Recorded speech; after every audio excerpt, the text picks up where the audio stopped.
And I think me too. I haven't really. Go ahead. Oh no, I said I think me too. I have about 5 years to go. Yeah, I think there's going to be a lot of chaos going on in our lives because of what we're doing, Mhm. and it could very likely be the cause of our death. Mhm. I mean, we're engaged in an endeavor here that is life-threatening. Mhm. Let's face it. You go up against these people, they'll kill you, Mhm. or they'll just put you in prison, Right. which is just as bad. Um, so given that as the parameters, I'd say, well, how would I want to live my last 5 years? Um, in a nice area, be close to nature, that'd be nice. What? Doing work that you enjoy doing. So that doesn't describe, sure.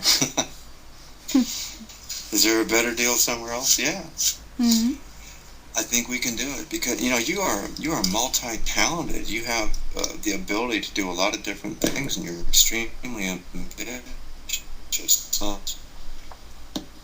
So anyway, I would I would think that we can make a go of it if we can just get past your hurdle right now. So I will wait for tomorrow and see if John is going to do anything. I don't expect he's going to be volunteering to send me any money. I think aspect to this trading is what ruined me. I mean, granted, it could have been a spiritual setup, but consider for a moment if I would have taken some of that money, half of it maybe, after I made the first 4 purchases on the upside, and made 4 purchases on the downside. Well, the upside purchases go to 0, but the downside purchases go to 100% plus, 200%, 300%, 400%. See what I'm saying? Mhm. When it's going against you like that? So yeah, it goes to 0 on the wrong side of the market, but the right side of the market, which is very hard psychologically for me to do because it says, first of all, I've given up on the upside, on the one side that I'm in. I'm totally giving it up. I just don't think that I'll ever recover that, and purchasing more at a lower price is not going to help me because that's going to go to 0 too, which it did. Okay, but the psychological pressure is if you go on the other side of the market and it doesn't go against you, it doesn't go the way it doesn't go to the other side, it reverses now, then you lose that one too. Mm. So that's where having a second opinion comes in and says something like, you realize, of course, that if it doesn't turn around, you're going to go broke. It's all going to be lost, don't you? And I would say yes. So then, therefore, you have to do what your method calls for and cover yourself by being on both sides of the market simultaneously. Would say don't make any more purchases on that side of the market. You have to start making them on the other side. It's difficult for me to do. But if I have somebody really pressure me saying, look, if you don't do that and this thing continues to go against you, you're going to lose it all. But I don't. The thing is that you will realize very soon that I'm very predictable in that regard. because because I'm the type of person who would be always playing on the safe side. Oh yeah, oh yeah. See, now there you go. It's a female's perspective that she does not like taking risks to begin with, and here I am. I'm taking a maximum risk when having all the money on one side of the market. That is what has ruined me every single time. But the way I see it, but that's why I say. This same error.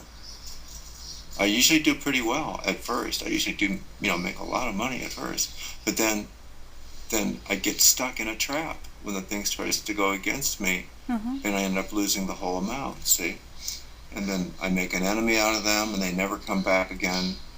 And John's the exception because he knows how well I was able to do that one time, and he still has a lot of confidence in me.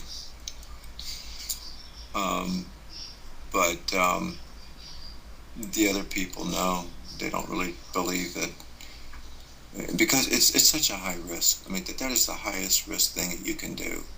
in a stock situation, if you get a move going against you that bad, it's not going to hurt you that bad. You just wait long enough and it'll come back. You might lose 20 or 30%. But in an option situation, you lose the whole amount because it's limited time that you can have this thing. You bought the time and they gave you that extra leverage, 10 to 1, 10 times. Anyway, this is Sunday and I shouldn't be talking about this. Sorry, Lord. Forgive me.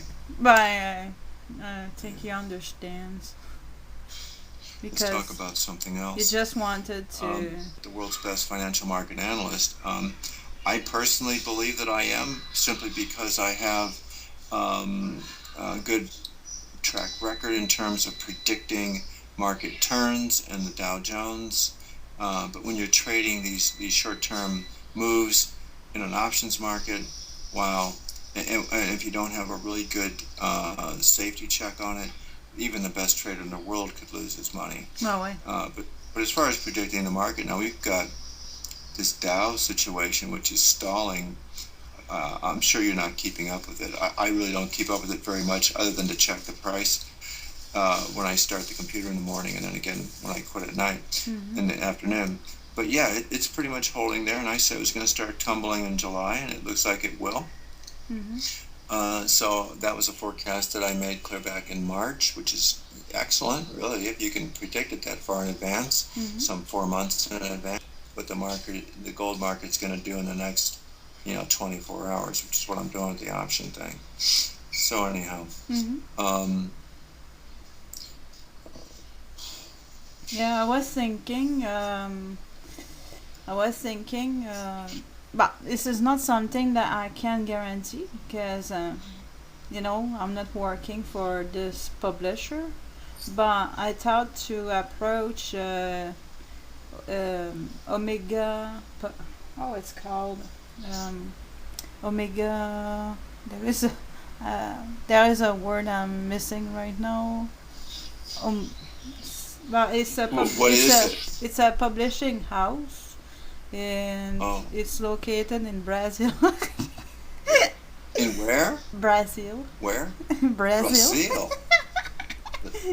Yeah, but published in a house in Brazil. Well, in the Amazon rainforest? Foolish not to. And besides, there's a lot of there's areas that I'm pointing out to you in my life where I'm really not as effective as I could be. And number one is in the market. And number two, of course, is in the books. And, I thank God for you.